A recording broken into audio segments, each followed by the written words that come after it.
तिरुपती बालाजीचं दर्शन घ्यावं अशी देशभरातील लाखो भाविकांची इच्छा असते। दररोज हजारो भाविक तिरुपती मंदिरात जाऊन बालाजीचं दर्शनही घेतात। तिरुपतीचं बालाजी मंदिर हे जागृत देवस्थान मानलं जातं, पण याच मंदिरात आज अतिशय मन हेलावून टाकणारी घटना घडली आहे। आंध्र प्रदेशमधील प्रसिद्ध तिरुपती मंदिरात वैकुंठ द्वार दर्शनासाठी असलेल्या 5 केंद्रावर चेंगराचेंगरी झाल्याने 6 भाविकांचा मृत्यू झालाय।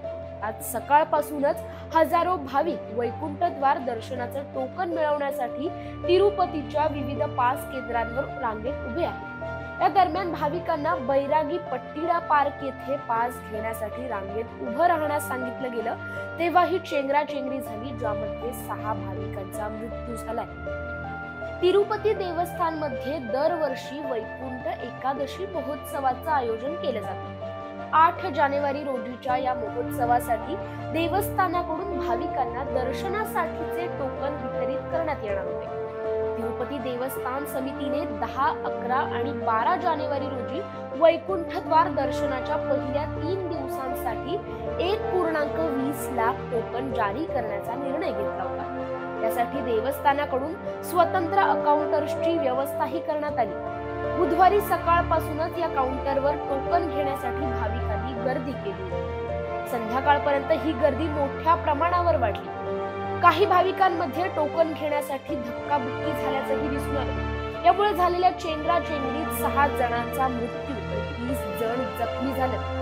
परिस्थिती नियंत्रणात आणण्यासाठी तिरुपती पोलिसांनी प्रयत्न केले। त्यांनी थोड्याच वेळात परिस्थितीवर नियंत्रणही मिळवलं। दरम्यान एका व्यक्तीला त्याची पत्नी मृत झाल्याचं एका व्हायरल व्हिडिओमधून समजलंय। मंदिराच्या तिकीट काउंटरवर चेंगराचेंगरी झाल्यानंतर काहींना रुग्णवाहिकेतून नेण्यात आलं।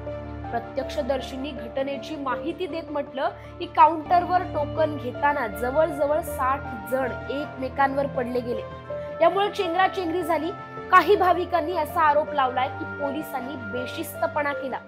दुसऱ्या बाजूला तिरुमला तिरुपती देवस्थानम बोर्डाचे अध्यक्ष BR नायडू यांनी ही घटना कोणताही कट असल्याच्या गोष्टीला नकार दिलाय। नायडू यांनी म्हटलं की चेंगराचेंगरीची घटना ही केवळ एक दुर्घटना होती। चेंगराचेंगरीत अनेक भाविक आजारी पडले, काही जण बेशुद्धही पडल्याची माहिती मिळाली। जखमी झालेल्या भाविकांवर सध्या रुग्णालयात उपचार सुरू आहेत। आंध्र प्रदेशचे मुख्यमंत्री चंद्राबाबू नायडू यांनी चेंगराचेंगरीत भाविकांच्या मृत्यूबद्दल तीव्र दुःख व्यक्त केलंय। मुख्यमंत्री नायडू यांनी या घटनेतील जखमींवर करण्यात येत असलेल्या उपचारांबाबत अधिकाऱ्यांशी फोनवरून चर्चाही केली।